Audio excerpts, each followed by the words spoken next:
Hey everyone, Pastor John here. I just want to bring to you another midweek moment. This week I want to talk to you about the Christmas story. I love the Christmas story for lots of reasons, but one of the reasons is just for how easy it is to put ourselves in the story.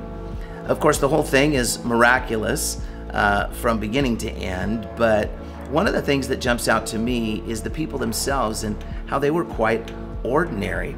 The internal struggles they have, of course, we can all relate to.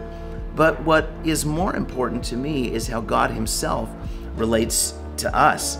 One of my favorite names for Jesus in all of the Bible is Emmanuel. It just means God with us. And Isaiah, the prophet, had some things to say about this, but so did the Apostle John. He said that God put on flesh and dwelt among us. I like that. As the years go by, my appreciation for God and the way that he loves me only grows and deepens because it's so personal. He came in flesh and dwelt among us.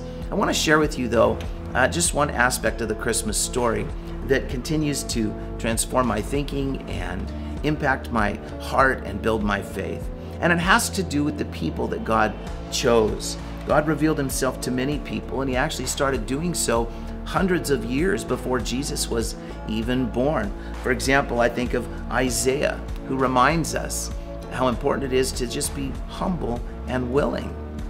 Isaiah was a prophet of God, and we learn from his life that God doesn't concern himself so much with our ability as with our availability. And Isaiah is a great example of what it means to be available to God. It was Isaiah who said, "Unto us a child is born, and unto us a son is given, and the government will be upon his shoulder, and his name will be called Wonderful, Counselor, Mighty God, Everlasting Father, and Prince of Peace." This guy Isaiah, he was a simple, ordinary, willing guy. It was him who said, "Here I am, send me." That's an amazing statement. But before he said that, we see something important about why God must have chosen this brave soul for such an important task. Isaiah saw himself, the Bible says, as unworthy and unclean before a holy God. He didn't step up because he saw something in himself. He stepped up because he saw the holiness and the power of God. He wasn't confident in himself. He looked at a world without God, and he saw and he had compassion.